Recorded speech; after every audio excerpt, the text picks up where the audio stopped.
Hello મારા વહાલા વહાલા વિદ્યાર્થી મિત્રો, કેમ છો? મજામાં? મારું નામ છે ફાલ્ગુ નાદરોજા, હું રાજકોટથી છું અને તમે જોઈ રહ્યા છો ફિઝિક્સ વિથ ફાલ્ગુ સર. અને વહાલા વિદ્યાર્થી મિત્રો, અત્યારે આપણે જોઈ રહ્યા છીએ ધોરણ 11 ફિઝિક્સ ચેપ્ટર નંબર 7 કણોના તંત્રો અને ચાક ગતિ, કે જેમાં લાસ્ટ લેક્ચરની અંદર આપણે બે સદિશોનો સદિશ ગુણાકાર કેવી રીતે કરવો એના વિશે માહિતી મેળવેલી હતી. તો ફટાફટ એકવાર રિવાઇઝ કરી લઈએ કે બે સદિશોનો ગુણાકાર બે રીતે થાય છે. પહેલી રીત છે કે બે સદિશોનો અદિશ ગુણાકાર, બીજી રીત છે બે સદિશોનો સદિશ ગુણાકાર. બેમાં તફાવત શું છે? શું કામ આપણે બે રીત પસંદ કરેલી છે? તો કે ઘણી વખત એવું બને છે કે બે સદિશોને ગુણાકાર કરવાથી મળતી પરિણામી ભૌતિક રાશિ જે છે એ અદિશ હોય, ત્યારે આપણે બે સદિશોનો ગુણાકાર અદિશની રીતે કરીએ છીએ, જેને કહેવામાં આવે છે ડોટ ગુણાકાર. બે સદિશોનો ડોટ ગુણાકાર. ધારો કે સદિશ A અને સદિશ B નો ડોટ ગુણાકાર કરવો છે, તો સૂત્ર શું આવે? A ડોટ સદિશ A ડોટ સદિશ B is equal to AB cos theta. Okay, અને એ જ રીતના જ્યારે બે સદિશોનો ગુણાકાર કરવાથી મળતી પરિણામી ભૌતિક રાશિ એ પણ સદિશ રાશિ હોય, ત્યારે આપણે બે સદિશોના સદિશ ગુણાકારની રીતનો ઉપયોગ કરીએ છીએ, કે જેની અંદર પહેલો સદિશ ગુણાકારમાં ક્રોસ કરીએ છીએ અને સદિશ B મૂકીએ છીએ, એટલે સદિશ A ક્રોસ ચોકડી સદિશ B બરાબર જવાબ શું આવે છે? AB sin theta. ખ્યાલ આવી ગયો? તો આ હતી સદિશોના ગુણાકારની બે રીત. ઓકે, સદિશોનો ડોટ ગુણાકાર, સદિશોનો ક્રોસ ગુણાકાર. યાદ આવી ગયું? અને એને લગતા દાખલાઓ ઉદાહરણ પણ આપણે જોયેલા હતા. અને આજથી આપણે જે શરૂ કરવા જઈ રહ્યા છીએ એ આ ચેપ્ટરનું હાર્ટ છે, એવું કેવું હોય તો કહી શકાય. ખૂબ જ ઇમ્પોર્ટન્ટ ટોપિક આપણે આજે શરૂ કરવાના છીએ, અને આજથી બધા લેક્ચરમાં ખૂબ જ ધ્યાનપૂર્વક અને વ્યવસ્થિત રીતે ફૂલ કોન્સન્ટ્રેશનની સાથે કમ્પ્લીટ વિડીયો જોવાના છે. ઓકે, તમારા માટે જ છે જે કંઈ પણ છે એ બધું. શું કરવાના છે થોડીક તમને હિન્ટ આપી દઉં કે અત્યાર સુધી આપણે જે કંઈ પણ શીખાતા એમાં આગળના ચેપ્ટરની વાત કરવામાં આવે તો એની અંદર આપણે બધી જ રેખીય વસ્તુ શીખાતા. બે વસ્તુ થાય, એક તો રેખીય શબ્દ આવશે અને બીજો આવશે કોણીય શબ્દ.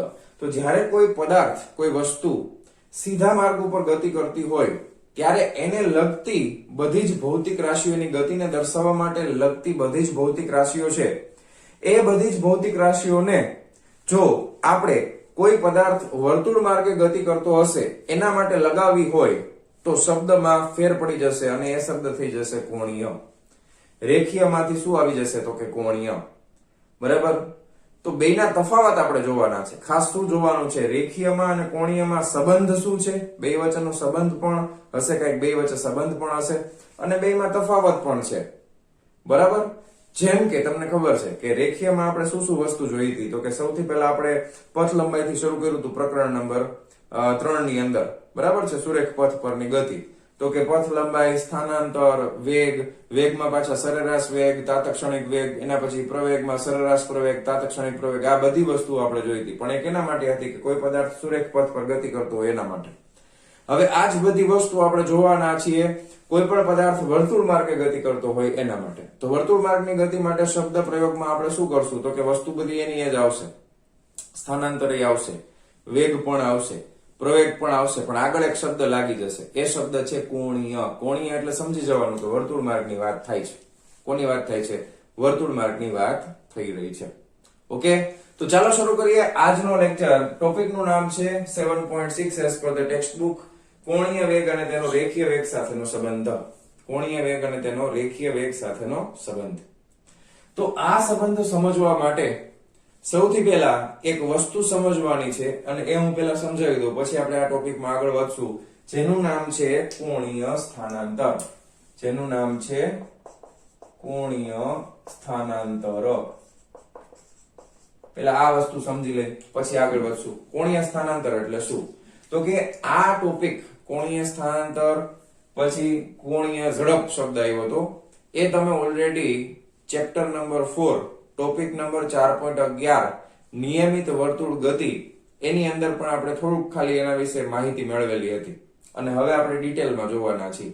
ઓકે, ચાલો. તો કોણીય સ્થાનાંતર શું છે એને સમજાવવા માટે હું થોડીક આકૃતિનો સહારો લઈને તમને સમજાવું છું. કોણીય સ્થાનાંતર સમજવા માટે ધારો કે આપણે એક શું લઈ લઈએ? તો કે અક્ષ પસંદ કરી લઈએ યાદચ્છિક રીતે, x અક્ષ અને y અક્ષ. હવે આ ધારો કે એનું સંદર્ભ બિંદુ અથવા ઉગમ બિંદુ O છે.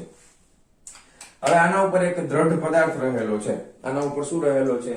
તો કે ધારો કે એક દ્રઢ પદાર્થ છે એ આના ઉપર આ રીતે રહેલો છે. ધારો કે ઓકે, આ રીતનો એક દ્રઢ પદાર્થ છે.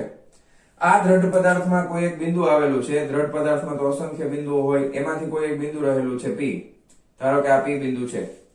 તો P બિંદુનું સ્થાન મારે આ સંદર્ભ બિંદુની સાપેક્ષમાં બતાવવું હોય તો કઈ રીતે બતાવી શકાય? તમને ખબર જ છે, સદિશની રીતમાં તમે યુઝ કરો છો. કઈ રીતે બતાવીએ છીએ આપણે? તો કે આપણે અહીંયાથી ઉગમ બિંદુથી આ બિંદુ પાસે એક સ્થાન સદિશ દોરવાના છીએ. બરાબર? ધારો કે આ સ્થાન સદિશ આપણે દોરી નાખ્યો. તો આ સ્થાન સદિશના કઈક યામ હશે, x યામ અને y યામ. એની મદદથી આપણે P બિંદુનું સ્થાન બતાવી શકીએ? હા કે ના? તો કે સાચી વાત છે સાહેબ, કઈ વાંધો નથી. તમે આ P બિંદુને આ રીતે લખો ને, P પછી કઈક એનો x યામ હોય, પછી કોમા કરીને આપણે y યામ લખીએ એટલે P બિંદુનું સ્થાન મળી જાય. હાલો, આ રીતે મળી જાય. પણ હજી એક બીજી રીતે દર્શાવી શકાય. કઈ રીતે? તો કે આ જે સ્થાન સદિશ છે એનો ધારો કે r એ x અક્ષની સાથે કઈક ખૂણો બનાવે છે અને એ ખૂણો જે બને છે એને આપણે નામ આપી દઈએ થીટા. તો થીટા ખૂણાની મદદથી પણ આપણે P બિંદુનું સ્થાન બતાવી શકીએ છીએ. ખ્યાલ આવ્યો? તો થીટા છે એ શું છે? તો કે x અક્ષની સાપેક્ષે P બિંદુના સ્થાન સદિશે બનાવેલો ખૂણો છે. તો થીટા છે એ પણ P બિંદુનું સ્થાન બતાવે છે. આટલું ખબર પડી ગઈ. P બિંદુનું સ્થાન કેવી રીતે દર્શાવે? તો કે ખૂણાની મદદથી પણ દર્શાવી શકાય. ચાલો, હવે આ છે ને, તો કે ધારો કે આ t બરાબર t સમયે આ રીતે પદાર્થ રહેલો હતો. હવે થોડોક સમય પસાર થાય છે, ખૂબ જ સૂક્ષ્મ એવો સમય પસાર થાય છે, ડેલ્ટા t જેટલો. અને આ સંદર્ભ બિંદુ O ની સાપેક્ષમાં આ પદાર્થ જે છે એ વર્તુળ માર્ગે ગતિ કરતા કરતા કઈક આ રીતે નવું સ્થાન પ્રાપ્ત કરે છે. આ એ જ પદાર્થ છે. વળી કેવો સાહેબ આવો તો નથી લાગતો? એ જ છે, એવું સમજો ને યાર અત્યારે. હવે આ P બિંદુ છે ને એ ફરતા ફરતા ક્યાં આવી જાય છે? તો કે હવે પેલા P બિંદુ પાસે હતું, એ જ કોણ છે એ ફરતા ફરતા હવે અહીંયા આવે છે. તો એ નામ આપણે એને P ડેશ, જગ્યા બદલાઈ ગઈ, નામ આપણે P ડેશ આપી દેશું. હવે આ ઉગમ બિંદુ અથવા સંદર્ભ બિંદુ તમે લ્યો એટલે હવે આનો સ્થાન સદિશ છે આ રીતે બદલાઈ જશે. પેલા r, આ અંતર તો ત્રિજ્યા જેટલું થાય, આ પણ r જ જેટલું થશે. પણ આ સ્થાન સદિશ આપણે સદિશના સ્વરૂપમાં દર્શાવી તો r ડેશ નામ આપી દઈ, આને r સદિશ નામ આપી દઈ. હવે ધ્યાનથી સમજજો. પેલા અહીંયા હતો, કેટલો ખૂણો બદલાય છે? તો કે આટલો ખૂણો બદલી ગયો. તો આ ખૂબ જ સૂક્ષ્મ એવો ખૂણો બદલાય છે, એને નામ આપી દીધું ડેલ્ટા થીટા. આની હારેનો આ ખૂણો કઈક અલગ હશે. અહીંયાથી આ ખૂણો જે છે ને એ કઈક અલગ છે, એને તમે નામ આપી દો થીટા ડેશ. તો ડેલ્ટા થીટા શું થાય? તો કે ડેલ્ટા થીટા બરાબર આખો ખૂણો કેટલો છે? તો કે થીટા ડેશ માઇનસ પેલા કેટલો હતો? તો કે થીટા. આ ડેલ્ટા થીટા થશે. આ માર્કર છે, દેખાય તમને? આ તમારી સામે છે, અહીંયાથી આ ચોટાડેલી છે આંગળી હારે. હવે આ ફરતા ફરતા પેલા જો આમ હતી એટલે અહીંયા ખૂણો તમારી સામે એક્ઝેક્ટ રાખો તો 0 છે એવું સમજો. આ અક્ષ છે તો 0 નો ખૂણો. હવે ફરતા ફરતા જો આમ થઈ ગઈ તો અહીંયા ખૂણો કેટલો બદલાણો? તો કે આટલો. તો એને શું કહેવાય? કોણીય સ્થાનાંતર. શું કહેવાય? કોણીય સ્થાનાંતર. તો આ ડેલ્ટા થીટા શું છે ભાઈ? આ છે કોણીય સ્થાનાંતર. બરાબર? કોણીય સ્થાનાંતર. બીજી વસ્તુ, પ્રકરણ નંબર 2 ની અંદર સમતલ કોણ, પ્રકરણ નંબર 2 ની અંદર સમતલ કોણ અને ઘન કોણ આ બે વસ્તુ જોયેલી હતી. તો એમાં આ ખૂણો છે એને તમે કોની સાથે સરખાવી શકો? સમતલ કોણની સાથે. કોની સાથે સરખાવી શકો? સમતલ કોણની સાથે. કારણ કે બિંદુ જે છે એ જ બિંદુ આ એક જ સમતલમાં ખૂણો બદલાય છે ને, આ જ સમતલમાં ખૂણો બદલાય છે ને, તો આને તમે સમતલ કોણ પણ કહી શકો. અને તમને એનો એકમ યાદ હોવો જોઈએ. ખૂણાનો એકમ શું થાય? તો કે ખૂણાનો એકમ થશે રેડિયન. શું થશે? ખૂણાનો એકમ રેડિયન, જેને આપણે RAD વડે દર્શાવીએ છીએ. ખૂણો જે કંઈ પણ કપાતો હોય ત્યારે જ આપણે સમજી લીધું હતું. બરાબર? એને આપણે રેડિયનમાં દર્શાવશું. પછી તમને ડિગ્રી અને રેડિયન વચ્ચેનો સંબંધ ખબર હશે કે 180 ડિગ્રી બરાબર કેટલા રેડિયન થાય? તો કે પાઈ રેડિયન થાય. યાદ આવી ગયું બધું? હાલો, તો આ મારે તમને સમજાવવાનું હતું કોણીય સ્થાનાંતરો. પરફેક્ટલી સમજાઈ ગયું? જો તમને એમ થતું હોય કે આપણે નોટ ડાઉન કરી લેવું છે તો તમે કરી શકો છો. હજી એક બીજી વસ્તુ જોઈ લઈએ કે ખાલી સ્થાનાંતરમાં આમાં શું આપણે શીખા. જે ધ્યાન આપજો, હવે હું જે કંઈ પણ શીખડાવીશ એ બધું છે ને હું રેખીયની સાથે કમ્પેર કરતા કરતા શીખડાવીશ. કારણ કે રેખીય તમારા મગજમાં એકદમ પરફેક્ટલી ફિટ થઈ ગયું છે. તો રેખીય તમને યાદ હોય તો કોણીય સમજવું એટલે આમ ચપટી વગાડતા તમે ફટ દઈને સમજી જશો. ઓકે, તો હવે આપણે કોણીય અને રેખીયની સાથે સરખાવીએ તો રેખીયમાં આપણે શું ભણ્યા હતા? તો કે એમાં ખાલી સ્થાનાંતર શબ્દ વાપરતા હતા. રેખીયમાં ખાલી સ્થાનાંતર શબ્દ વાપરતા હતા.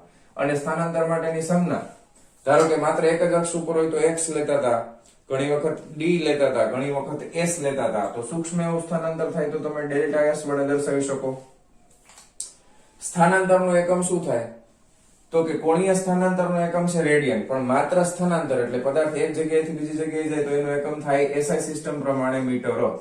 સ્થાનાંતરનો SI સિસ્ટમ પ્રમાણે એકમ શું છે? મીટર. બાકી ઘણા બધા એકમો છે, કિલોમીટર, સેન્ટીમીટર, મિલીમીટર, ઘણા બધા લઈ શકાય, પણ આપણે જનરલી SI સિસ્ટમ પ્રમાણે એકમ શું છે? મીટર. આનો SI સિસ્ટમ પ્રમાણે એકમ શું આવશે? તો કે રેડિયન. શું આવશે? રેડિયન. રેડી? કોણીય અને રેખીય સ્થાનાંતરમાં ખબર પડી ગઈ? ઓકે, આ સીધી લીટીમાં થશે, આ વર્તુળ માર્ગે થાય છે, એટલા માટે શું નામ આપ્યું છે? કોણીય સ્થાનાંતર. હવે આપણે થિયરીમાં આગળ વધીએ.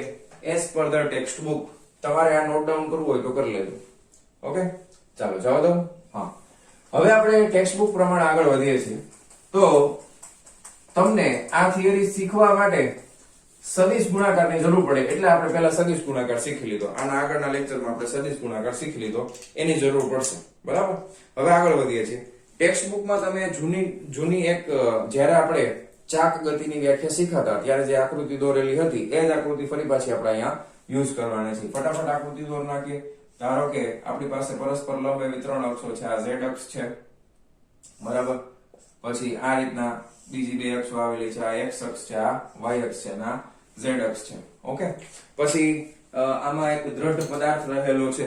આમાં શું રહેલો છે? એક દ્રઢ પદાર્થ. દ્રઢ પદાર્થનો આકાર તમે કોઈ પણ રીતે લઈ શકો છો, એનો આકાર ફિક્સ હોય એવું જરૂરી નથી. કોઈ પણ આકારનો આ દ્રઢ પદાર્થ છે. આ દ્રઢ પદાર્થ z અક્ષને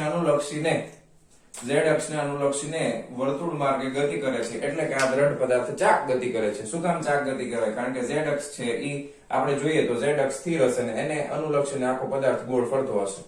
ઓકે, હવે જ્યારે આપણે આ થિયરી ભણ્યા ત્યારે આપણે ત્રણ અલગ અલગ બિંદુઓ લીધા હતા, P1, P2 અને P3. ઓકે, અત્યારે આપણે સમજવા માટે માત્ર એક જ બિંદુ લેવાના છે અને એને આપણે નામ આપી દઈશું બિંદુ P. ઓકે, ચાલો. તો હવે આપણે અહીંયા આગળ એક બિંદુ લઈ લઈએ છીએ યાદચ્છિક રીતે. તો કે આ છે બિંદુ P. તો આ બિંદુ P છે. હવે જ્યારે આ ઉગમ બિંદુઓ છે, તો જ્યારે આખો દ્રઢ પદાર્થ z અક્ષ સ્થિર છે, z અક્ષને અનુલક્ષીને વર્તુળ માર્ગે ગતિ કરે તો ચાક ગતિની વ્યાખ્યા યાદ કરો. જ્યારે દ્રઢ પદાર્થના દરેક કણો વર્તુળ માર્ગે ગતિ કરતા હોય અને એ વર્તુળોના કેન્દ્રો એક અક્ષ પર સ્થિર હોય, ઓકે, સ્થિર અક્ષ ઉપર રહેલા હોય, જેને આપણે ભ્રમણાક્ષ કહીએ છીએ, તો પદાર્થની આવી ગતિને શું કહેવાય? ચાક ગતિ કહેવાય. તો હવે આ જ્યારે વર્તુળ માર્ગે ગતિ કરશે તો આનું કેન્દ્ર, આ વર્તુળનું કેન્દ્ર ક્યાં હશે? તો કે આ અક્ષને લંબ આ રીતે આવેલું હશે. તો આ વર્તુળનું કેન્દ્ર બનશે C અને આ છે એ વર્તુળ માર્ગે આ રીતે ગતિ કરશે. રેડી? કોઈ વાંધો નથી ને? ચાલો, હવે આ P બિંદુનું સ્થાન વર્તુળના કેન્દ્રથી અંતર કેટલું છે? તો કે r જેટલું અંતર છે. અહીંયા આવેલું છે આ બિંદુ P. ચાલો, બહુ સરસ. હવે શું કરવાના છે? જે આગળ મેં તમને સ્થાનાંતરમાં સમજાવ્યું એ જ કરવાના છે. તો કે t બરાબર t સમયે બિંદુ ક્યાં છે? કોણ ક્યાં છે? તો કે P બિંદુ પાસે છે. હવે ખૂબ જ સૂક્ષ્મ એવો સમય પસાર થાય છે. r અહીંયા લખી નાખી. ખૂબ જ સૂક્ષ્મ એવો સમય પસાર થાય છે ત્યાં સુધીમાં એનું સ્થાનાંતર ક્યાંથી ક્યાં સુધી થઈ જાય છે? તો કે P થી લઈને P' સુધી સ્થાનાંતર થઈ જાય છે. એટલે આ રીતે ધારો કે બિંદુ છે અહીંયા ફરતા ફરતા અહીંયા આવે છે, તો આ બિંદુનું નામ આપી દીધું છે P'. તો એનું કોણીય સ્થાનાંતર કેટલું થાય છે? તો કે કોણીય સ્થાનાંતર થાય છે ડેલ્ટા થીટા જેટલું. થીટા છે એ ગ્રીક લેટર, બરાબર? આ રીતે દર્શાવાય થીટા. આ થીટાની સંજ્ઞા છે. તો અહીંયાથી અહીંયા સુધી પહોંચી જાય છે. આટલું ક્લિયર થઈ ગયું? ઓકે, આ t બરાબર t સમય છે. અહીંયા કેટલો સમય પસાર થઈ ગયો? તો કે t બરાબર t પ્લસ ડેલ્ટા t સમય થાય, કારણ કે આ ડેલ્ટા t સમયમાં આટલું સ્થાનાંતર થયું. રેડી? કોઈ વાંધો નથી ને? હવે ધ્યાન આપો કે રેખીય અને કોણીયનો સંબંધ જોઈએ છે. તો તમે યાદ કરો કે કોઈ પદાર્થ વર્તુળ માર્ગે ગતિ કરતો હોય તો એનો રેખીય વેગ કઈ રીતે દર્શાવાય? તો કે એના ગતિપથને દોરેલા સ્પર્શકની દિશામાં. તમે ધ્યાનથી જુઓ, મારી આંગળી છે, અહીંયા એક કોણ છે, એ આ વર્તુળ માર્ગે ગતિ કરે છે. તો આ કોણ છે એ ફરતા ફરતા ધ્યાનથી જુઓ અહીંયા આવે ત્યારે એના ગતિપથની દિશા આમ છે ને, આમ. તો એને દોરેલો સ્પર્શક ગતિપથની દિશામાં આમ સીધો પુસ્તકના પાનામાં, એટલે કે આ બોર્ડની અંદર જતી દિશામાં આવે. તો અહીંયા P બિંદુ પાસે રેખીય વેગની દિશા કઈ આવશે? યાદ કરો. તો રેખીય વેગ છે એ આ રીતે સ્પર્શકની દિશામાં આવશે, વેગ v. આ રેખીય વેગની દિશા થઈ ગઈ. ચોપડીની અંદર થોડીક આમ ત્રાસી કરી છે, પણ ખરેખર પી બિંદુ છે એ તમે આમ જોશો તો વર્તુળમાં ખરેખર આ જગ્યા ઉપર જ આવે છે ને એવું લાગે છે આપણને, એટલે એ પુસ્તકના પાનામાં અંદર જતી દિશામાં હોય, એટલે આ રેખીય વેગ v ની દિશા થઈ ગઈ, કાંઈ વાંધો કોઈ પ્રોબ્લેમ નથી. ચાલો હવે આપણે આગળ વધવાનું છે. તો મેં તમને કીધું હતું કે આને લગતી થોડીક માહિતી તમે 4.11 નંબરના ટોપિકમાં જોઈ લીધી છે, જ્યાં આગળ શબ્દ આવતો હતો કોણીય વેગની બદલે ઝડપ શબ્દ આવતો હતો. આપણે અત્યારે કોણીય વેગ જ યુઝ કરશું. શું કામ? હમણાં બધું સમજાવું છું. તો હવે આપણે લખવાના છીએ કે આના માટે કોણીય વેગ કેટલો થશે. ઓકે, ધ્યાનથી જોજો. હવે આપણે જોવાના છીએ કોણીય વેગ. કોણીય વેગ બરાબર ખાલી વેગ સાથે સરખાવતા જઈએ. ખાલી વેગ સાથે સરખાવતા જાય. વેગ બરાબર અંતરના છેદમાં સમય. યાદ જ છે તમને બધાને, કાંઈ વાંધો નથી. પણ કોણીય વેગ આવે તો અંતરની આગળ શબ્દ આવી જશે કોણીય, બરાબર? તો કોણીય, પણ અંતરની જગ્યાએ શું આવે છે અહીંયા? સ્થાનાંતરો, બરાબર? કોણીય સ્થાનાંતર ના છેદમાં સમયગાળો. રેડી? કોણીય વેગ. પણ સૌથી પહેલા તમને ખબર છે, સૌથી પહેલું જે આપણે વ્યાખ્યાયિત કરીએ હંમેશા શું કરીએ છીએ તો કે સરેરાશ. તો આમાં પણ તમે સરેરાશ લઈ શકો છો, કઈ વાંધો નથી. તો આ સરેરાશ કોણીય વેગ, તો કોણીય વેગ માટેની સંજ્ઞા છે ઓમેગા. સરેરાશ હોય એટલે એને આ રીતે દર્શાવવામાં આવે છે. કોણીય સ્થાનાંતર, સૂક્ષ્મ એવું સ્થાનાંતર કેટલું થાય છે તો કે સૂક્ષ્મ એવું સ્થાનાંતર થાય છે ડેલ્ટા થીટા જેટલું. કેવું સ્થાનાંતર? કોણીય. ના છેદમાં સમયગાળો, કેટલો સમય પસાર થાય છે? ડેલ્ટા ટી જેટલો સમયગાળો પસાર થઈ જાય છે. અહીંયાથી પી થી પી સુધીમાં કેટલો સમયગાળો પસાર થાય છે તો કે ડેલ્ટા ટી જેટલો સમય પસાર થાય છે. તો આ થઈ ગયો સરેરાશ કોણીય વેગ, કોણીય સ્થાનાંતરના છેદમાં સમયગાળો. હવે તમને ખબર શું કરવાનું? નેક્સ્ટ સ્ટેપમાં શું કરવાનું? આના માટે કરીને બતાવું તો કે આના માટે સરેરાશ શબ્દ વાપરી લઈએ આપણે. સરેરાશ, સરેરાશ છે તો સરેરાશ શબ્દ વાપરી લઈએ. અંતર છે એટલે દાખલા તરીકે ડેલ્ટા એસ ના છેદમાં સમયગાળો એટલે ડેલ્ટા ટી. હવે નેક્સ્ટ સ્ટેપ શું કરવાનું તો કે સમયના શૂન્યવત ગાળા માટે. હવે સમયના શૂન્યવત ગાળા માટે આવે એટલે શું યુઝ કરીએ તો કે limit delta T tends to 0. યાદ છે ને લક્ષની પરિભાષા? સમયના શૂન્યવત ગાળા માટે આપણે જશું. તો આ સરેરાશ કોણીય વેગમાંથી કેમાં બદલી જશે તો કે તાત્ક્ષણિક કોણીય વેગ. કેમાં બદલાઈ જશે તો કે તાત્ક્ષણિક કોણીય વેગની અંદર ફરી જશે. તાત્ક્ષણિક કોણીય વેગ આપણને મળશે ઓમેગા ઇઝ ઇક્વલ ટુ સમયનો શૂન્યવત ગાળો એટલે limit delta T tends to 0. આ રીતે લખાઈને બોલે. Limit delta T tends to 0. અહીંયા થઈ જશે ડેલ્ટા થીટા ના છેદમાં delta T is equal to. હવે આને કેવી રીતે લખાય તો કે વિકલનની પરિભાષામાં લખાય, વિકલનના સ્વરૂપમાં, એટલે ડી થીટા ના છેદમાં ડી ટી. તો આ મને મળશે તાત્ક્ષણિક કોણીય વેગ. ખ્યાલ આવ્યો? હવે આમાં પણ સેમ ટુ સેમ આ બધા સ્ટેપ તમે ફોલો કરશો એટલે અહીંયા પણ તમે limit delta T tends to 0 મૂકો એટલે તાત્ક્ષણિક વેગ મળે. એ બધું હું લખતો નથી, તમારે લખવું હોય તો તમે લખી શકો. Limit delta T tends to 0, બરાબર? અહીંયા ડેલ્ટા એસ ના છેદમાં ડેલ્ટા ટી, તો આ થઈ જશે ડીએસ ના છેદમાં ડીટી. જનરલી આપણે એક્સ યુઝ કરતા હતા, પણ અહીંયા ટી યુઝ કરીએ છીએ, સોરી એસ યુઝ કરીએ છીએ. કઈ વાંધો નહીં, એમાં કઈ ફેર ન પડે. તો આ રીતે તમે સરેરાશ વેગ સમજ્યા અને આ જ રીતે આપણે શું સમજ્યા તો કે કોણીય વેગ સમજ્યા. Okay okay. હવે એકમ શું થાય તો કે ઉપર શું છે તો કે ખૂણો. ખૂણાનો એકમ શું આવે તો કે રેડિયન. છેદમાં શું છે? સમય. તો સમયનો એકમ આવે સેકન્ડ. હવે કોણીય છે, સ્થાનાંતર કોણીય થાય એટલે ગોળ ફરે ને. તો ઘણી વખત અમુક દાખલાઓની અંદર રેડિયન પ્રતિ સેકન્ડની બદલે તમને પ્રશ્નની અંદર રોટેશન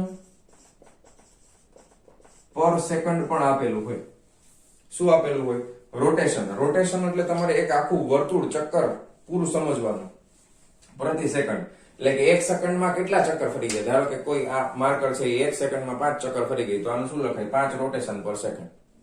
ઓકે, પછી તમે એને રેડિયન પર સેકન્ડમાં પણ ફેરવી શકો છો, બરાબર? પણ એ જ્યારે આવશે ત્યારે આપણે જોશું. પણ એના એકમ છે તમારે અત્યારે યાદ રાખો રેડિયન પ્રતિ સેકન્ડ. જો કે રેડિયન છે એને તમારે પારિમાણિક સૂત્રમાં આપણે લખતા હોય તો એમએલટી માં કઈ આવે નહીં. એ આપણે બનાવેલું એકમ છે રેડિયન, બાકી એમએલટી માં કઈ આવશે નહીં. છેદમાં સેકન્ડ છે એટલે m0 l0 t raise to શું આવે? -1. ઓકે, પારિમાણિક સૂત્ર તમારે લખવું હોય તો શું લખી શકાય? ઓમેગા નું m0 l0 t raise to -1 mlt કા. k0 આવે, a0 એમ્પિયર કે કઈ આવતું નથી, k એટલે તાપમાન કઈ નહીં આવે, એટલે m0 l0 t−1. રેડી? તો સરેરાશ કોણીય વેગ થી લઈ અને તાત્ક્ષણિક કોણીય વેગ સુધી કઈ વાંધો નથી. હવે પ્રશ્ન એ થાય કે સર જ્યારે અમે 4.11 માં નંબરનો ટોપિક ભણ્યા હતા તો આ જ વસ્તુ છે ને એમાં શબ્દ છે ને એ વેગની બદલે ઝડપ લખી હતી, તો આમાં આ તમને લાગે આ ઝડપ જ છે, આમાં ક્યાં આપણે કઈ દિશાની વાત કરી? તો કે દિશાની તો સાહેબ કઈ વાત જ નથી. હવે તો જો વેગ શબ્દ વાપરતા હો તો વેગ પાસે તો કઈક ચોક્કસ દિશા છે, તો આની પાસે પણ કઈક દિશા હોવી જરૂરી છે. તો ધ્યાન આપજો. હવે આની દિશા કેવી રીતે નક્કી કરવી એ જોવાના છે. તો પહેલા ફટાફટ વિડીયો પોઝ કરી અને આ રીતે તમારી ટેક્સ્ટ બુક તમે જે પણ બુકમાં લખતા હો એમાં આ રીતે મસ્ત ટેબલ બનાવી અને બે બાજુ તમે આમાં થોડુંક ડિટેલમાં લખજો. મેં નથી લખ્યું, તમારી રીતે લખી નાખો એટલે તમને જ્યારે પણ વાંચો ત્યારે તમને પાછું યાદ આવે કે બે વચ્ચેનો સંબંધ કઈ રીતના છે. બોર્ડમાં જગ્યા ઓછી છે, ફટાફટ આટલું લખી નાખો વિડીયો પોઝ કરીને અને પછી હું તમને આગળ સમજાવું છું. ચાલો જવા દઉં છું. ચાલો વિદ્યાર્થી મિત્રો, હવે આપણે દિશાનું હમણાં જોઈએ, હમણાં સમજાવું એના પહેલા એક વસ્તુ જોઈ લઈએ કે 4.11 નંબરના ટોપિકમાં નિયમિત વર્તુળ ગતિમાં આપણે રેખીય વેગ અથવા તો રેખીય ઝડપ, ત્યારે ઝડપ આપણે શબ્દ યુઝ કર્યો તો રેખીય ઝડપ અને કોણીય ઝડપ વચ્ચેનો સંબંધ મેળવેલો હતો. એ સંબંધ શું હતો એને ફટાફટ યાદ કરો. vr ઓમેગા શું હતો? v r omega. કેવી રીતે યાદ રાખવાનો? તો કે ઇંગ્લિશમાં લખીએ તો v એટલે w e r એટલે a r e o m e g a. હવે આનું કરો ગુજરાતી. v એટલે અમે, ઓમેગા એટલે ઓમેગા, r એટલે છીએ. તો તમે યાદ રાખી શકો સરળ રીતે, અમે ઓમેગા છીએ, v r ઓમેગા, એટલે આ સંબંધ તમને યાદ આવી જશે. આ સંબંધમાં ક્યાંય સદિશની નિશાની કરેલી નથી, એટલે આ માત્ર કેના માટે સંબંધ હતો? તો કે માત્ર મૂલ્ય માટેનો સંબંધ હતો. સદિશના સ્વરૂપમાં કેમ લખવું એ પણ હવે આપણે જોવાના છીએ. તો આ સંબંધ તમને યાદ આવી ગયો? ઓકે. જો તમને આ સૂત્ર કેમ સાબિત કર્યું હતું એ યાદ ન હોય તો ફટાફટ જોઈ લો કેવી રીતે કરશું આપણે આ કેસ માટે. તો ધ્યાનથી જુઓ, ટેક્સ્ટ બુકમાં નથી આપ્યું કારણ કે તમને આવડે છે એવું સ્વીકારી લીધું હોય, આગળ ભણી ગયા છો ને નિયમિત વર્તુળ ગતિમાં. ધારો કે આ CP પછી અહીંયાથી ફરતા ફરતા અહીંયા આવ્યું એટલે આ P' પાસે પહોંચી ગયું છે અને આટલી એની ચાપ થશે. હવે કેટલું કોણીય સ્થાનાંતર થાય છે? તો કે આ ડેલ્ટા થીટા જેટલું થાય છે. આ ચાપ છે તો ચાપની લંબાઈ, ધારો કે આ ડેલ્ટા S જેટલી લંબાઈ લઈ લી, ચાપની લંબાઈ હોય ને, આ ચાપની લંબાઈ થઈ ગઈ. ધારો કે આની ત્રિજ્યા કેટલી છે? CP એટલે ત્રિજ્યા કેટલી છે? તો કે r જેટલી ત્રિજ્યા છે. ચાલો તો આના r લઈ લઈ. ઓકે, ચાલો હવે એમાં છે ને ઝડપ માટે આપણે સાબિત કર્યું હતું અને એ કોણીય ઝડપ અને રેખીય ઝડપ માટે હતું. તો એ જ રીતે હું તમને અહીં સાબિત કરીને આપું છું. ફટાફટ એકવાર રિવાઇઝ કરો. તો કે તમને ખબર છે ઝડપ સરેરાશો ઝડપ તમે કઈ રીતે લખી શકો? તો કે ઝડપ માટે સંજ્ઞા તો v છે, તો સરેરાશ માટે આ રીતે. ઝડપ બરાબર શું થાય? તો કે અંતરના છેદમાં સમય. તો કે કેટલું અંતર કાપ્યું? તો કે p થી p' સુધીનો, એટલે અંતર કેટલું છે? તો કે ડેલ્ટા s ના છેદમાં સમયગાળો કેટલો છે? એકદમ સૂક્ષ્મ, ડેલ્ટા t. ઓકે, સરેરાશ ઝડપ. તો અહીંયા આગળ આવશે સરેરાશ કોણીય ઝડપ, સરેરાશ કોણીય ઝડપ. હવે હું તમને જો ઝડપ હમણાં સમજાવું છું, વેગ અને ઝડપનો સંબંધ બતાવું છું. કોણીય આવશે એટલે આ સરેરાશમાં આ રીતે. ઓકે, હવે એના માટે કોણીય સ્થાનાંતર લેવું પડશે. તો કોણીય સ્થાનાંતર છે ડેલ્ટા થીટા ના છેદમાં સમયગાળો છે ડેલ્ટા t. આટલું તો યાદ જ હોય. ઓકે, હવે તમને ખબર છે બીજા પ્રકરણની અંદર આપણે ખૂણો, ચાપ અને ત્રિજ્યા આ ત્રણેય વચ્ચેનો સંબંધ જોયેલો છે. ચાપ બરાબર શું થાય? તો કે ખૂણો ગુણ્યા ત્રિજ્યા. તો અહીંયા લખી શકાય ચાપ ડેલ્ટા s બરાબર કેટલો થાય? તો કે ખૂણો એટલે ડેલ્ટા થીટા ગુણ્યા ત્રિજ્યા. ત્રિજ્યા કેટલી છે? તો કે r. તો કે ડેલ્ટા s ની જગ્યાએ હું શું લખી શકું? Delta theta into r. તો ચાલો અહીં લખી નાખીએ. ડેલ્ટા s બરાબર શું લખી નાખીએ? તો કે r delta theta, delta theta into r ના છેદમાં શું છે? તો કે ડેલ્ટા t. લખાય ને આવી રીતે? કઈ વાંધો નથી ને? હાલો, હવે અહીંયાથી સરેરાશ માંથી આપણે તાત્ક્ષણિકમાં વયા જઈએ. તાત્ક્ષણિકમાં વયા જાય એટલે શું કરી દેશું? Limit delta t tends to 0 મૂકી દેશું ને? બરાબર ને? શું મૂકી દેશું? Limit delta t tends to 0. તેથી હવે આ તાત્ક્ષણિક કોણીય ઝડપ થઈ જશે ઓમેગા બરાબર d થીટા ના છેદમાં dt. ઓમેગા બરાબર d થીટા ના છેદમાં dt. ઓકે, હવે અહીંયા પણ તમે જોઈ શકો છો કે આને પણ આપણે સરેરાશમાંથી તાત્ક્ષણિકમાં લઈ જાય એટલે અહીંયા પણ આપણે શું કરશું? Limit delta t tends to આ રીતે નહીં, limit delta T tends to 0 આવી રીતે મૂકી દેશું. તેથી આ પણ સરેરાશ ઝડપમાંથી તાત્ક્ષણિક ઝડપ બની જશે. v is equal to r આગળ લખી નાખીએ d થીટા ના છેદમાં dt. હવે d થીટા ના છેદમાં dt બરાબર તો ઓમેગા છે, તો શું આવી ગયું? v is equal to r અને ઓમેગા. આવી ગયો સંબંધ? યાદ આવ્યો? આવી રીતે લેવા. ચાલો ફટાફટ, જો યાદ ન હોય તો ફટાફટ આટલું લખી નાખો વિડીયો પોઝ કરીને. તો આ છે એ માત્ર શું છે? તો કે માત્ર મૂલ્ય છે, ક્યાંય દિશા બતાવી નથી. કારણ કે આપણે ઝડપ શબ્દ વાપરો છે, આમાં પણ ઝડપ શબ્દ જ વાપરો છે, એટલે માત્ર મૂલ્યની જ વાત આવે. ખ્યાલ આવી ગયો? ચાલો જવા દઉં, 1 2 3 4 જવા દઉં છું. હા ચાલો જવા દઉં છું. તમારે વિડીયો પોઝ કરીને લખવો હોય તો લખી લો. ચાલો, હવે આ સંબંધનો સીધો ઉપયોગ અહીંયા આપણે કરેલો છે, કે મેં તમને સાબિતી કરી દીધું આપણા કેસ માટે. આવી રીતે આવશે. રેડી? હવે આના ઉપરથી આપણે શું શીખવાનું, શું શીખવા મળે? ધ્યાનથી સમજજો, પરફેક્ટલી સમજજો. ધારો કે અહીંયા આગળ તો અસંખ્ય કણ હોય ને દ્રઢ પદાર્થમાં, તો કે આઈમા નંબરનો કણ હોય તો આઈમા નંબરના કણ માટે રેખીય ઝડપ તમે લખો અથવા રેખીય વેગ લખો તો vi ઇઝ ઇક્વલ ટુ શું થાય? તો કે r એ આઈમા નંબર માટે આ થઈ જશે, પણ ઓમેગા એટલું જ રહેશે. કેમ? હવે ધ્યાનથી સમજજો. પંખાના 3 પાંખિયા છે, એ 3 પાંખિયા વર્તુળ માર્ગે ગતિ કરતા હોય તો શું બદલાય? ધારો કે હું એક પાંખિયું દોરું છું, આ એક પાંખિયું છે, બરાબર? આ એક પાંખિયું છે એ ગતિ કરતા કરતા કરતા અહીંયા આવી ગયું, એટલે એનું સ્થાનાંતર, કોણીય સ્થાનાંતર ડેલ્ટા થીટા જેટલું થયું.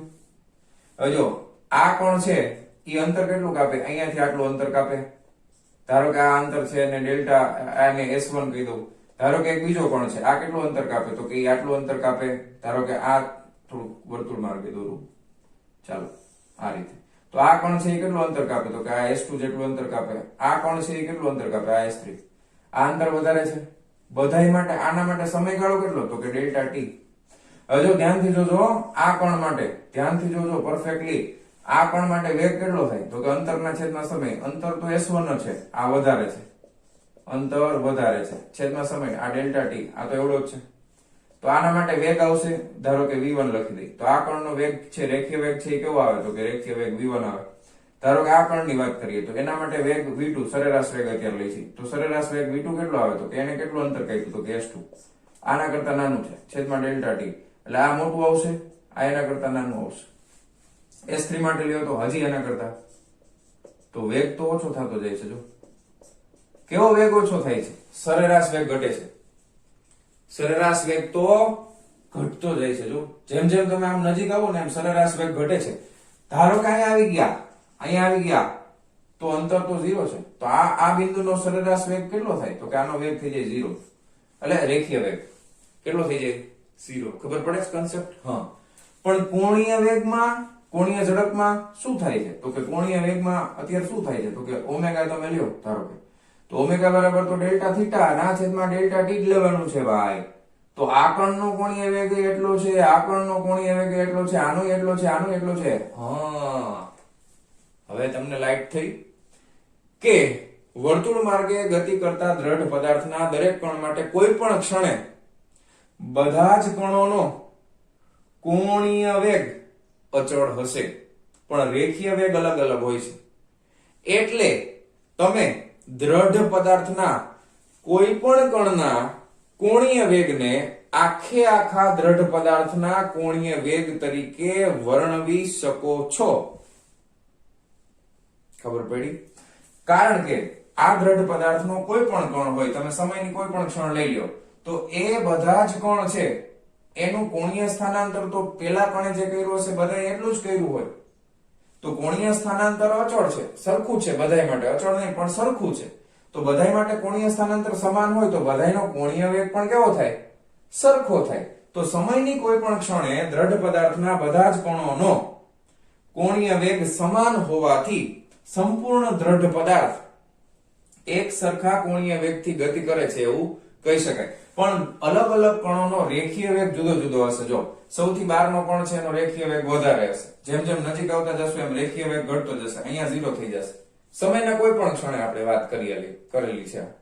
ખબર પડી ગઈ? કોઈ વાંધો નથી ને? તો આના ઉપરથી, આ કન્સેપ્ટ ઉપરથી આપણે એક વસ્તુ વ્યાખ્યાયિત કરી શકાય. કઈ રીતે? તો કે આ ચેપ્ટર શરૂ કર્યું ત્યારે આપણે સૌથી પહેલા આપણે જોયું હતું કે શુદ્ધ સ્થાનાંતરણ ગતિ. મેં એક બોર્ડમાં તમને ઓલું સરકાવીને બતાવ્યું હતું. શુદ્ધ સ્થાનાંતરણ ગતિમાં વ્યાખ્યા શું હતી? કે જ્યારે પદાર્થના બધા જ કણોનો વેગ એક સમાન હોય તો એ પદાર્થ શુદ્ધ સ્થાનાંતરણ ગતિ કરે છે એવું કહેવાય. તો આ જ રીતે જ્યારે તમારે શુદ્ધ ચાક ગતિની વ્યાખ્યા આપી છે, કેવી ચાક ગતિની વ્યાખ્યા આપી છે? શુદ્ધ ચાક ગતિ. તો શુદ્ધ ચાક ગતિની વ્યાખ્યા કઈ રીતે આપી શકો? કે સમયના કોઈ પણ ક્ષણે જ્યારે દ્રઢ પદાર્થના બધા જ કણોનો કયો વેગ અચળ હોય? તો કે કોણીય વેગ અચળ હોય છે. તો અચળ કોણીય વેગથી ગતિ કરતા, હવે એ આખા દ્રઢ પદાર્થનો જ વેગ થઈ ગયો ને, કારણ કે દરેક કણનો વેગ છે એટલો જ આખા દ્રઢ પદાર્થનો.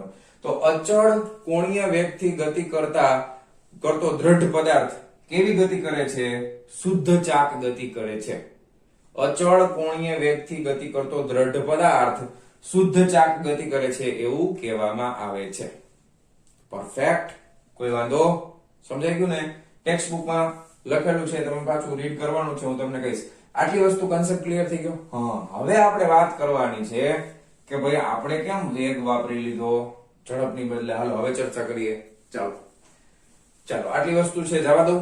સમજાઈ ગયું? શુદ્ધ ચાક ગતિ કોને કહેવાય? ઓમેગા અચળ હોય એટલે શુદ્ધ ચાક ગતિ કહેવાય. રેડી? ચાલો, તો આ રીતે આપણે શીખવાનું છે. તો હવે વેગ કેમ કહીશું? ચાલો જોઈ લઈએ. હવે છે ને, કોઈ પણ દ્રઢ પદાર્થ વર્તુળ માર્ગે ગતિ કરતો હોય ને, તો એના માટે આપણે કોણીય વેગ શબ્દ યુઝ કરીએ છીએ. તો વેગ માટે દિશા જરૂરી છે ને, તો આના માટેની દિશા છે ને એ યાદચ્છિક રીતે લીધેલી છે. યાદચ્છિક રીતે એટલે નક્કી કરેલું હોય બધા વૈજ્ઞાનિકો કે આપણે આની દિશા આ રીતે નક્કી કરશું. તો આના માટેની દિશા યાદચ્છિક રીતે નક્કી કરેલી છે. કઈ રીતે નક્કી કરેલી છે? તો કે નક્કી કરવા માટે જમણા સ્ક્રૂનો નિયમ અથવા તો જમણા હાથના સ્ક્રૂનો નિયમ યુઝ કર્યો છે. જમણા હાથના સ્ક્રૂનો નિયમ આ રીતે નક્કી કરેલું છે. ઓકે, કઈ રીતે નક્કી કર્યું છે? તો કે હવે જો સમજાવું. તમારે કોઈ દ્રઢ પદાર્થ વર્તુળ માર્ગે ગતિ કરતો હોય તો એ દ્રઢ પદાર્થની જગ્યાએ તમારે એક બોલ્ટ હોય, બરાબર? તો જમણા હાથના સ્ક્રૂનું માથું ત્યાં છે એવું સમજી લેવાનું. ધારો કે હું તમને સમજાવવા માટે આ જમણા હાથનો સ્ક્રૂ આ રીતે દોરું છું, અને સ્ક્રૂ દર્શાવવા માટે વ્યવસ્થિત આપણે આમાં ડિસમિસ ભરાવી શકીએ, એટલે આવું હોય ને, આમ ખાચા જેવું, એમાં ડિસમિસ ભરાવી. હવે આ સ્ક્રૂ છે, તો આ સ્ક્રૂ ને જમણા હાથમાં, ધારો કે આ દ્રઢ પદાર્થ છે એની જગ્યાએ સ્ક્રૂનું માથું મૂક્યું, દ્રઢ પદાર્થ છે આમ આવી રીતે ફરે છે, આમ. તો દ્રઢ પદાર્થ જો આમ ફરતો હોય તો આ સ્ક્રૂ છે એ કઈ બાજુ જાય? સ્ક્રૂ કઈ બાજુ ગતિ કરે? તો કે પુસ્તકના પાનામાં અંદર જતી દિશામાં ગતિ કરે ને. કઈ દિશામાં ગતિ કરે? પુસ્તકના પાનામાં. આ એનું કેન્દ્ર છે, તો આ સ્ક્રૂ કઈ રીતે જશે આગળ? તો કે આમ ફરે છે. ધ્યાન આપજો, આ રીતે ગતિ કરાવું છું તો આ સ્ક્રૂ છે એ આ તરફ જશે ને. આગળના લેક્ચરમાં સમજાયું હતું, સાતડે સજ્જડ નવડે નોખું, આમ બને ને સાતડો બને, આગળ જશે, સાતડે સજ્જડ. તો આ થઈ ગઈ કોણીય વેગ ઓમેગા ની દિશા. હવે સદિશ કરીએ. હવે દિશા આપી દીધી આપણે, જો તો સદિશના સ્વરૂપમાં દર્શાવાય. હવે ધારો કે આ જ સ્ક્રૂ છે એને ઊંધો તમે ફેરવો, બરાબર, નવડાની દિશામાં, એટલે નવડે નોખું, બરાબર. તો આ સ્ક્રૂ ને તમે ધારો કે આ રીતે ફેરવો છો. કઈ રીતે ફેરવો છો? તો કે આવી રીતે ફેરવો છો, આમ. એટલે સ્ક્રૂ આમ થાય છે. આમ થાય છે એટલે શું થાય? તો કે આમ ફરે એટલે સ્ક્રૂ ઢીલો થાય એટલે બહાર આવે એટલે કઈ દિશામાં? નવડે નોખું. આ એનું કેન્દ્ર. તો કોણીય વેગ આ દિશામાં હશે. આ કોણીય વેગની દિશા આમ છે, આના કોણીય વેગની દિશા આમ છે. તો કોણીય વેગમાં અને કોણીય ઝડપમાં શું તફાવત છે? બંનેના મૂલ્ય દર વખતે સરખા જ આવશે, પણ દિશા કોણીય ઝડપમાં નથી, કોણીય વેગ પાસે દિશા છે. દિશા કેવી રીતે આપી? જમણા હાથના સ્ક્રૂના નિયમ ઉપરથી. અથવા તો તમે દિશા બીજી રીતે પણ સમજી શકો. તમારો જમણો હાથ લેવાનો, જે દિશામાં ગતિ થાય છે, ધારો કે આમથી આમ ફરે છે, તો તમારા જમણા હાથની આંગળીઓને એ દિશામાં વળવાની. અંગૂઠો ક્યાં આવશે? અંદર તરફ. તો આના માટે આમ ફેરવો એટલે અંગૂઠો આ તરફ આવે, અને આના માટે આમ વળો એટલે અંગૂઠો આ તરફ આવે. તો આ રીતે પણ તમે કોણીય વેગને દિશા આપી શકો છો. Concept clear? કોણીય વેગ શું કામ આપ્યું? કોણીય ઝડપમાંથી કોણીય વેગ કેવી રીતે થઈ ગયું? બસ આટલો તફાવત છે. બેયના મૂલ્ય હંમેશા કેવા આવશે? સરખા. જો રેખીયમાં અલગ અલગ હતું, તમે રેખીય ઝડપ લ્યો ને અને રેખીય વેગ લ્યો તો બેયના મૂલ્ય જુદા જુદા હોઈ શકે. કારણ કે ઓલામાં પથ લંબાઈ તો ઓલામાં સ્થાનાંતર છે, પથ લંબાઈ વધારે હોઈ શકે, બરાબર. ઘણીવાર સરખા હોય પણ પથ લંબાઈ જનરલી રેગ્યુલર કેસમાં આપણે જોઈએ તો પથ લંબાઈ વધારે હોઈ શકે, સ્થાનાંતર પથ લંબાઈ કરતા ઓછું હોઈ શકે, અથવા 0 પણ હોઈ શકે. તો એના મૂલ્ય અલગ અલગ આવતા. અહીંયા મૂલ્ય અલગ અલગ નહીં આવે જો, કારણ કે ઉપર delta theta by delta T જ છે, તો મૂલ્ય કેવી રીતે જુદા આવે જ નહીં. ખ્યાલ આવે તમને? તો આ રીતે તમારે કોણીય વેગમાંથી કોણીય ઝડપ કેવી રીતે આવ્યું એ તમારે સમજવાનું છે. એના માટે કોઈ સાબિતી આપવાની નથી, યાદચ્છિક રીતે, એટલે મજા આવે એવી રીતે આપણે નક્કી કરી નાખ્યું છે વૈજ્ઞાનિકોએ, આપણે એટલે આપણે નહીં, વૈજ્ઞાનિકોએ, કે જમણા હાથના સ્ક્રૂના નિયમ ઉપરથી આપણે કોણીય વેગની દિશા આપવાની. લ્યો આટલું છે, સમજણો કોન્સેપ્ટ ક્લિયર થઈ ગયો? પરફેક્ટ. દિશા કઈ રીતે આપવાની? ઓકે, ચાલો. તો હવે આટલો કોન્સેપ્ટ ક્લિયર કર્યા પછી આગળ વધવાનું છે આપણે. ચાલો, હવે શું કરવાનું છે? તો કે હવે બીજો એક નાનો એવો કોન્સેપ્ટ જોવાનો છે, બાકી પૂરું થઈ ગયું. હવે જો આ વસ્તુ છે ને, આની આ આકૃતિ, એમાંથી દ્રઢ પદાર્થને કાઢી અને માત્ર પી બિંદુને દર્શાવતી એક આકૃતિ દોરી અને હવે આપણે કોન્સેપ્ટને સમજશું. માત્ર પી બિંદુ જ આપણે દર્શાવવાના છીએ. તો ધારો કે આ રીતનો આપણે અહીંયા આગળ ઉગમ બિંદુ O છે. ઓકે, હવે અહીંયા આનું કેન્દ્ર C અહીંયા આવેલું છે. ઓકે, અને આ પદાર્થ છે એ વર્તુળ માર્ગે ગતિ કરે છે. ધારો કે આ એની ત્રિજ્યા R છે. ઓકે, અને આ બિંદુ આ રીતે વર્તુળ માર્ગે ગતિ કરે છે. હવે ટેક્સ્ટ બુકમાં તમને આની આ આકૃતિ ફરી પાછી દોરીને સમજાવેલું છે. ધારો કે અહીંયા આગળ હતું એ બિંદુ છે એ P છે. ઓકે, આ રીતે સમજાવ્યું છે. અને અહીંયા છે ને નામ બદલી નાખ્યા છે. આ અંતર જે R હતું ને એની બદલે અહીંયા આવું કર્યું છે, R પરપેન્ડિક્યુલર. ઓકે, આ સ્થાનાંતર સદિશ છે, સદિશના સ્વરૂપમાં. આ O થી C આ પણ એક સદિશ છે. ઓકે, ને આ એનું પરિણામી સદિશ છે એવું સમજો. તો આ છે અહીંયાથી આ સ્થાન સદિશ છે, આ પૂંછડું અને આ શીર્ષ. ઓકે, આ સ્થાન સદિશ છે અને R વડે દર્શાવેલો છે ટેક્સ્ટ બુકમાં.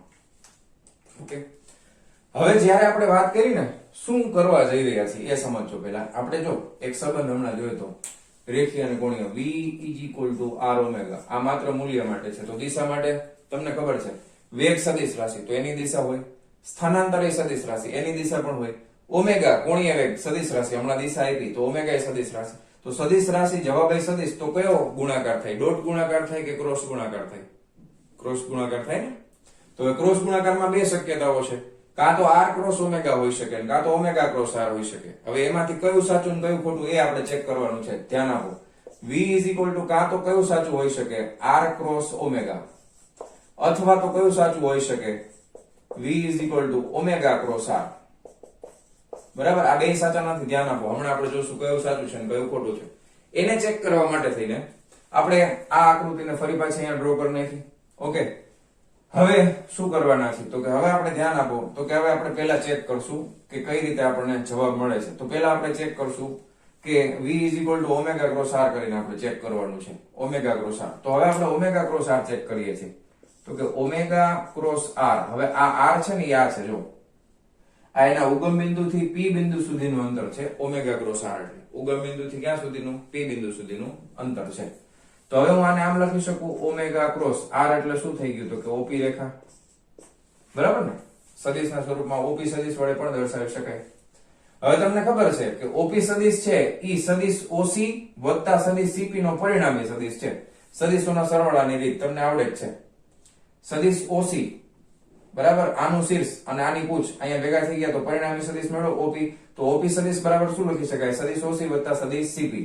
તો ધ્યાન આપો. તો આ ઓમેગા ક્રોસ અહીંયા થઈ જશે સદિશ OC વત્તા સદિશ CP. OC વત્તા CP કાઈ વાંધો નથી ને?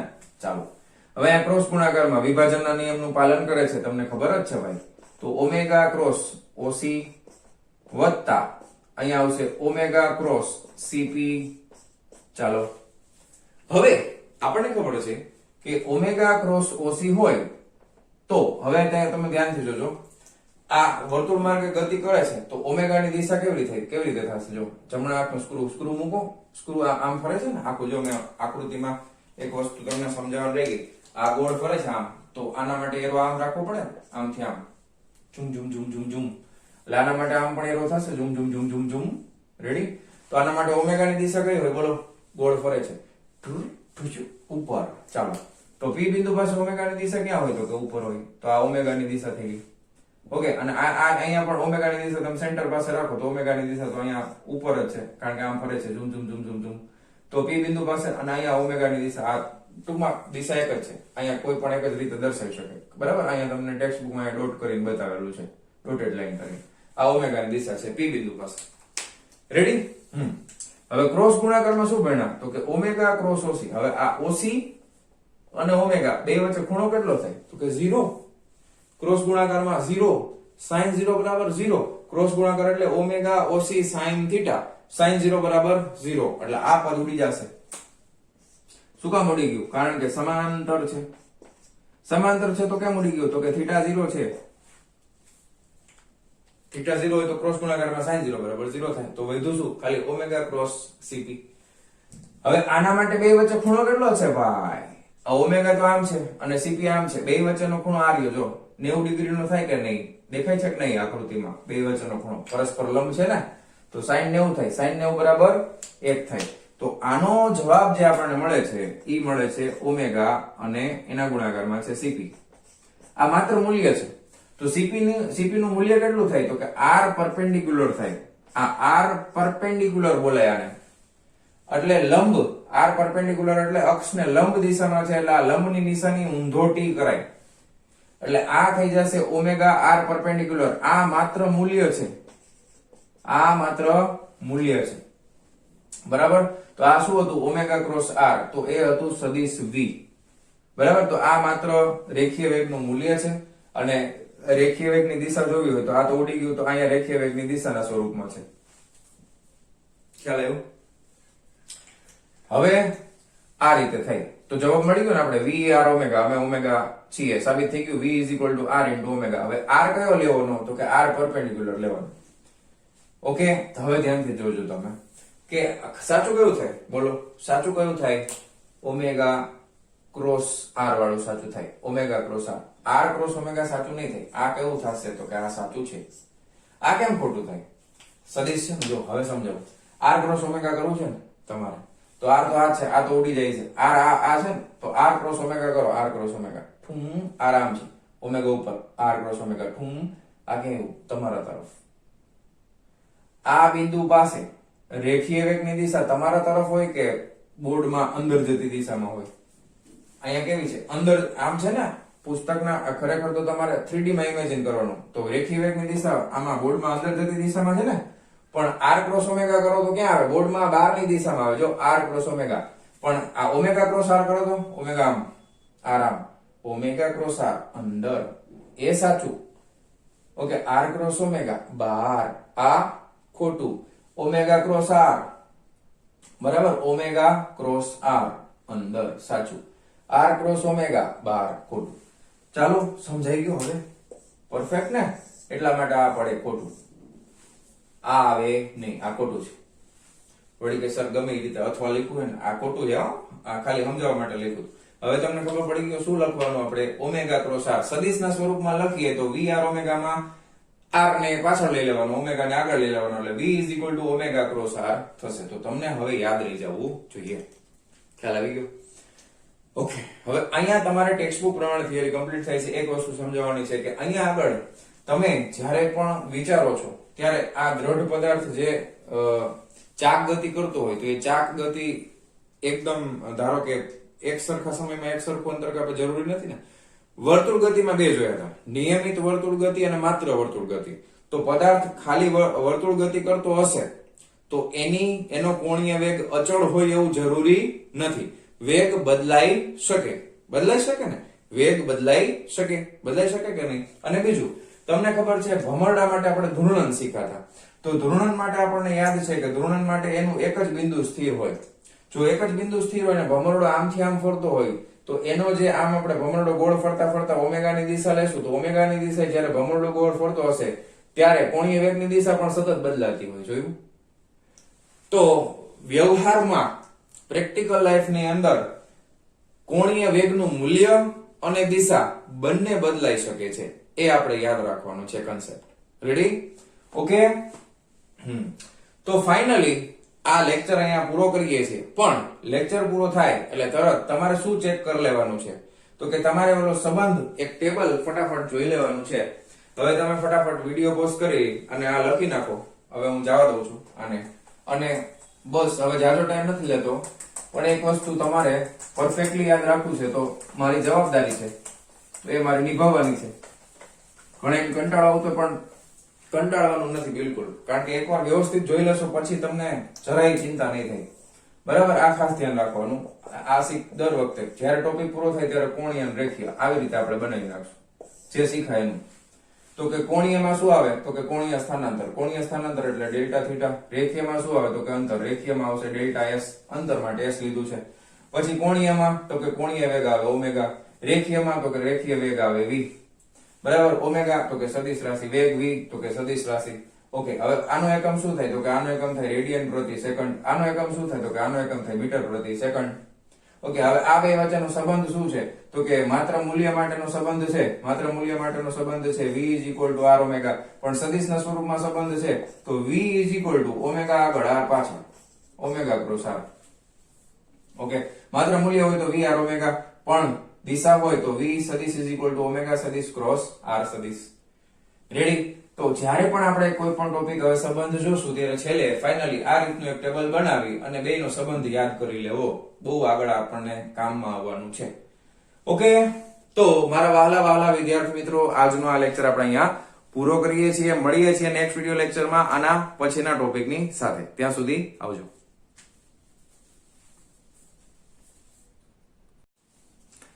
એક લાસ્ટ વસ્તુ કહેવાની રહી ગઈ.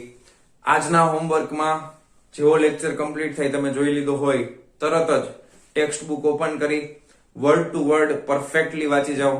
એ પરફેક્ટલી વચાઈ જાય પછી એક વખત વિડીયો તો જોઈ લીધો છે, ટેક્સ્ટ બુકમાંથી વાંચી લીધું છે, એક વખત મોઢે લખવાનો પ્રયત્ન કરો તમારી બુકમાં અને જુઓ કે કઈ કઈ જગ્યાએ તમારી ભૂલ થાય છે, અને પછી આગળ વધો. તો એ તમને લાઈફ ટાઈમ એટલે લોંગ ટાઈમ સુધી તમને યાદ રહેશે.